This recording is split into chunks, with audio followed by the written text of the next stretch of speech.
राजनगर नाम का एक राज्य था और वहां के राजा अर्जुन सिंह थे। राजनगर बहुत ही खुशहाल और धनवान नगर था। राजा अर्जुन सिंह अपने नगर की प्रजा को अपने परिवार की तरह रखते थे। वो अपने नगर के लोगों की हर जरूरत का ध्यान रखते थे और उस नगर की प्रजा भी राजा को अपना भगवान मानती थी। राजा अर्जुन सिंह को शिकार करना बहुत पसंद था। राजा के नगर में किसी चीज की कमी नहीं थी, लेकिन राजा को एक ही चिंता थी कि अभी तक राजा के बेटे की शादी नहीं हुई थी। वो रात दिन इसी चिंता में रहता था। वो चाहता था कि उसके मरने से पहले उसके बेटे कर्ण की शादी हो जाए। कर्ण को बहुत सी राजकुमारियां दिखाई, लेकिन उन राजकुमारियों में से युवराज कर्ण को कोई भी राजकुमारी पसंद नहीं आती थी। एक दिन राजा चिंता में अपने सिंहासन पर बैठा हुआ था। तभी मंत्री ने राजा से पूछा, महाराज, आप किस चिंता में हैं? मंत्री जी, मैं राजकुमार कर्ण की शादी को लेकर चिंतित हूँ, क्योंकि राजकुमार कर्ण को कोई भी कन्या शादी के लिए पसंद नहीं आती। तो महाराज, आप एक बार इस बात पर राजकुमार से चर्चा कर लीजिए, शायद उन्हें किसी और कन्या की तलाश हो। मंत्री जी, आप सही कह रहे हैं, मैं एक बार राजकुमार से बात करता हूँ। ऐसा कहकर राजा वहाँ से सीधा राजकुमार के कमरे में चला जाता है। राजकुमार कर्ण, मुझे आपसे आपकी शादी के बारे में बात करनी है। आप मुझे बताइए कि आपको कैसी लड़की चाहिए, क्योंकि आपको मैंने कितनी कन्याओं से मिलवाया है, लेकिन आपको उनमें से कोई भी कन्या पसंद नहीं आई है। आप बताइए कि आपको कैसी कन्या पसंद है, मैं आपके लिए वैसी ही कन्या की तलाश करूंगा। पिताजी, मुझे ऐसी लड़की पसंद है जिसे हमारी दौलत शोहरत से प्यार ना हो और ना ही इस महल से, और वो दिल की साफ होनी चाहिए, आपकी और माँ की सेवा कर सके और हमारी प्रजा को भी अपने परिवार जैसा माने।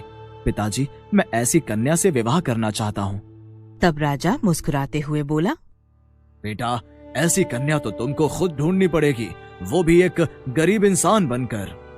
राजकुमार को राजा का ये सुझाव बहुत अच्छा लगा।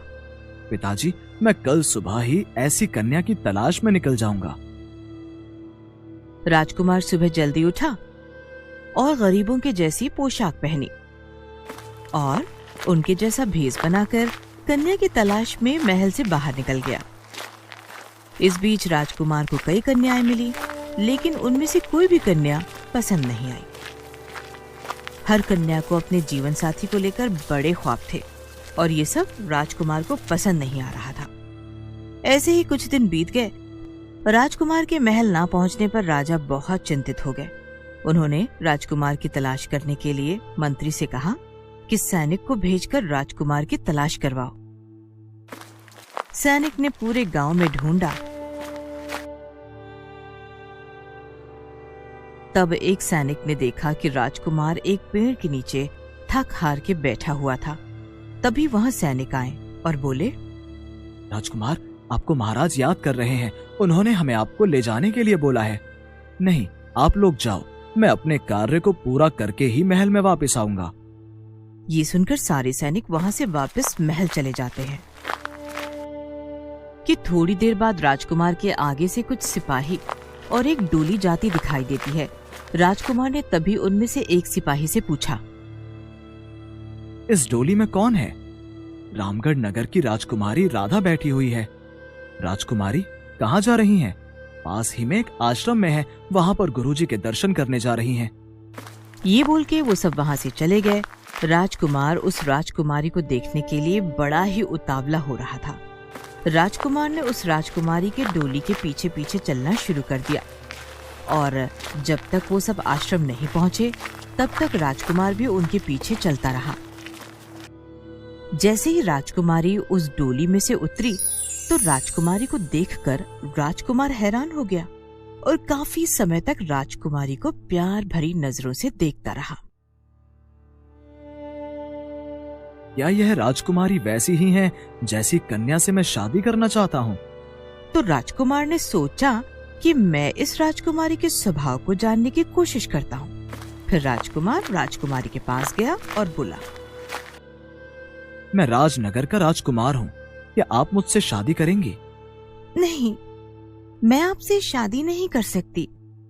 राजकुमार को ये सुनकर बहुत अच्छा लगा। और उसको लगा कि इस राजकुमारी को मेरी दौलत, शोहरत और महल का लालच नहीं है। राजकुमार ने फिर उस राजकुमारी का पीछा किया और उसके राज्य जा पहुंचा। अब राजकुमार को उस राजकुमारी के स्वभाव के बारे में सब कुछ जानना था, तो राजकुमार ने राजकुमारी के नगर के लोगों से राजकुमारी के बारे में जानने की कोशिश की। तभी राजकुमार ने वहां के कुम्हार से राजकुमारी के बारे में पूछा। ये यहाँ की राजकुमारी का स्वभाव कैसा है?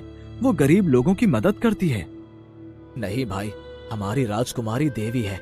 वो सारी प्रजा को अपने परिवार जैसा प्यार करती है और वो हर सुबह और शाम गरीबों में धन और अनाज बांटती है।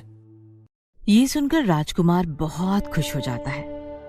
राजकुमार ने राजकुमारी से शादी करने का निश्चय कर लिया, लेकिन उसने सोचा कि राजकुमारी ने तो मुझसे शादी करने से मना कर दिया था। राजकुमार ने सोचा कि अब क्या करूं? फिर राजकुमार ने राजकुमारी के पिता से बात करने की सोची।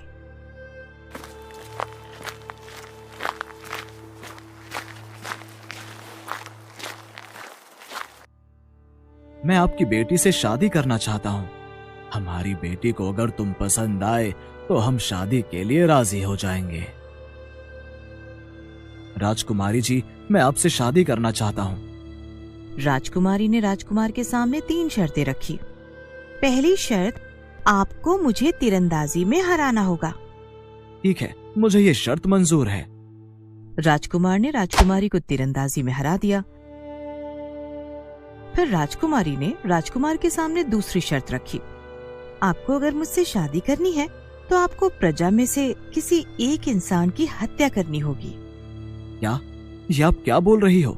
मैं ऐसा कुछ नहीं करूंगा। मैं ये शादी नहीं करूंगा क्योंकि ये प्रजा मेरे लिए मेरा परिवार है। मैं उनकी हत्या नहीं कर सकता। ये सुनकर राजकुमारी खुश हो गई। आप दूसरी शर्त भी जीत गए। मैं आपकी परीक्षा ले रही थी कि आप अपनी प्रजा से प्यार करते हो या नहीं। अब आपको तीसरी और आखिरी शर्त पूरी करनी होगी।